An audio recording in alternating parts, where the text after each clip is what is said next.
Assalamualaikum warahmatullahi wabarakatuh. Perkenalkan, nama saya Karmila. Saya dari Prodi PGSD kelas A11.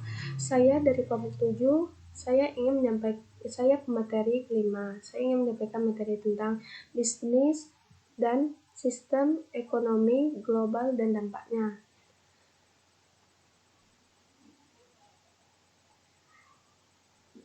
Yang pertama, saya akan membahas tentang bisnis. Selain koperasi, pemerintah juga membuka bagi warga negara untuk mengembangkan ekonomi melalui lembaga selain koperasi, yaitu antara lain pada sektor negara dan sektor swasta. Sektor negara merupakan perwujudan isi Pasal 33 Undang-Undang Dasar 1945 ayat 2 dan 3. Pasal 33 ayat 2 menyebutkan bahwa cabang-cabang produksi yang penting bagi negara dan menguasai hayat hidup orang banyak dikuasai oleh negara. Sedangkan Pasal 33 ayat 3 menyebutkan bahwa bumi, air, dan segalanya kekayaan alam yang terkandung di dalamnya dikuasai oleh negara untuk sebesar-besarnya kemakmuran rakyat. Nah, hal ini memberikan makna bahwa monopoli atas cabang produksi yang penting dan menguasai hayat hidup orang banyak, serta kekayaan alam oleh negara semata-mata untuk mengamankan agar jangan sampai jatuh ke tangan swasta atau perorangan yang tidak bertanggung jawab.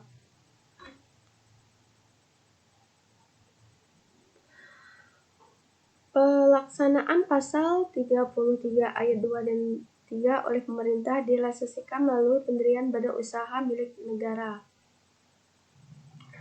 Sektor ini merupakan makna dari Pasal 33 Undang-Undang Dasar 1945 ayat 2. Bila cabang-cabang produksi yang penting dan menguasai hayat hidup orang banyak dikuasai negara, maka swasta diberi kesempatan untuk berusaha di cabang-cabang produksi yang tidak menguasai hajat hidup orang banyak. Dalam hal ini, adapun bentuk badan usaha milik swasta adalah sebagai berikut. Yang pertama, perusahaan perorangan. Itu perusahaan yang modalnya berasal dari perorangan. Perusahaan tersebut dipimpin dan dikelola oleh pemilik perusahaan. Tanggung jawab perusahaan sepenuhnya pada pemiliknya, dan perusahaan ini organisasinya sangat sederhana. Nah, yang kedua, firma atau VA. Perusahaan ini didirikan oleh beberapa orang yang bersekutu dan masing-masing sekutu menyetorkan sejumlah modal, mengelola dan memimpin bersama dan bertanggung jawab bersama pula. Firma merupakan badan usaha yang berbadan hukum. Oleh karena itu, untuk mendirikan harus dengan akte pendirian dari notaris. Yang ketiga, persekutuan komanditer atau CV, disebut juga persekutuan komanditer. Badan usaha ini didirikan oleh beberapa orang yang bersekutu dan menyetor sejumlah modal. Sekutu terbagi menjadi dua bagian, yaitu sekutu aktif dan sekutu pekerja, dan sekutu pasif atau sekutu diam. Ciri-ciri sekutu aktif yaitu memimpin atau mengelola perusahaan, mempunyai tanggung jawab tak terbatas, dan dapat melakukan tindakan atas nama perusahaan. Adapun sekutu pasif atau sekutu diam adalah sekutu yang hanya menyetor sejumlah modalnya saja dan mempunyai tanggung jawab terbatas. Untuk mendirikan CV harus dengan akte pendirian dari notaris. Yang keempat, PT atau perseroan terbatas, yaitu perusahaan terbatas modal. Untuk kemajuan usahanya, modal perusahaan diperoleh dari hasil penjual saham atau sero atau andil. Setiap persero bebas untuk memiliki sejumlah saham sesuai dengan kemampuannya masing-masing. Tanggung jawab persero sebatas atau sebesar nilai saham yang dimilikinya. Kekuasaan tertinggi di dalam PT berada di tangan rapat umum pemegang saham. Sebagian keuntungan PT diberikan kepada pemegang saham yang disebut dividen. Sedangkan bagian laba PT diberikan kepada pengelolaan dinamakan rentiem. Yang kedua, saya akan bahas tentang sistem ekonomi global dan dampaknya. Seiring dengan pesatnya pertumbuhan penduduk dunia dan perkembangan ilmu pengetahuan serta teknologi, terutama perkembangan teknologi informasi mengantarkan masyarakat dunia pada sistem ekonomi global. Pada proses globalisasi ekonomi, sebagian besar penduduk yang tersebar di dunia ketiga mengalami proses peralihan, yaitu dari kehidupan tradisional ke terisolasi menuju kehidupan yang modern dan terbuka.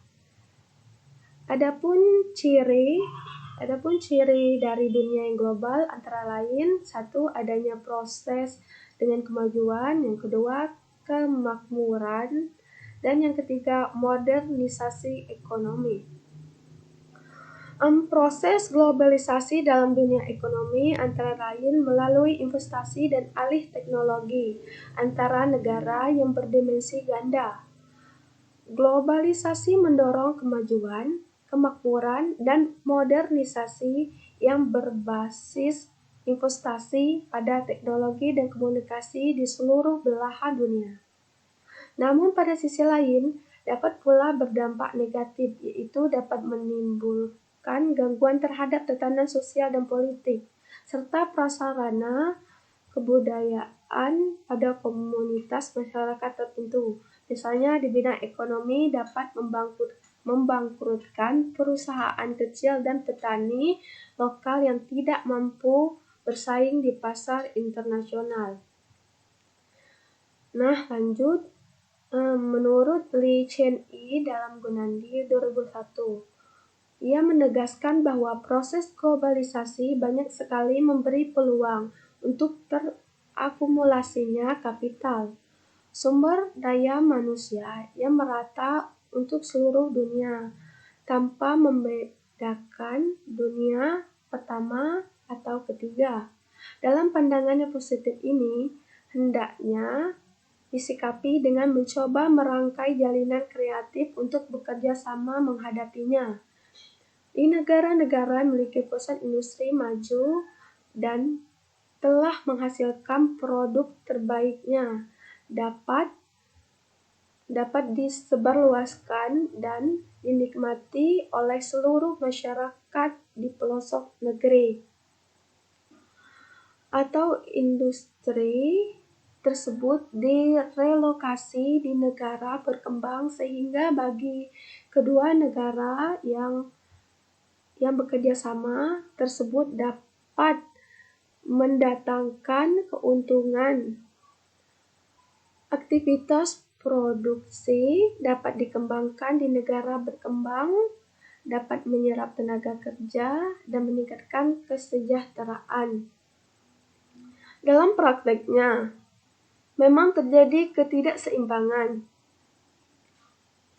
antara kepentingan negara kaya dan industri besar di satu pihak dan kepentingan negara berkembang dan rakyatnya di lain pihak.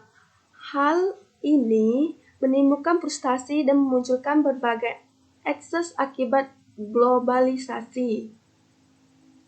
Perusahaan-perusahaan negara industri yang beroperasi di dunia ketiga yang seharusnya memikul tanggung jawab mendidik, melatih penduduk setempat untuk meningkatkan daya kerja dan pengetahuan yang terkait dengan produksi. Pada kenyataan, perusahaan-perusahaan tersebut hanya mengeruk kekayaan, memanfaatkan fasilitas, dan tidak memperlihatkan tanggung jawab dan nasib buruh negara berkembang.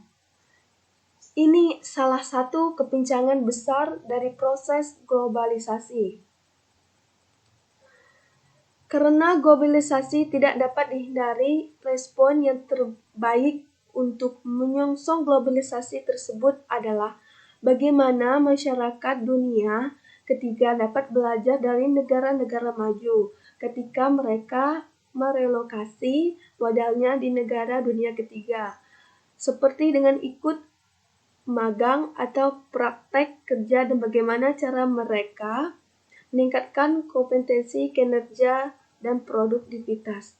Nah, menurut Gunandi 2001, kira-kira 30-40 tahun silam, Taiwan dan Singapura termasuk negara dunia ketiga. Kedua negara memanfaatkan kebutuhan Barat akan lokasi industri.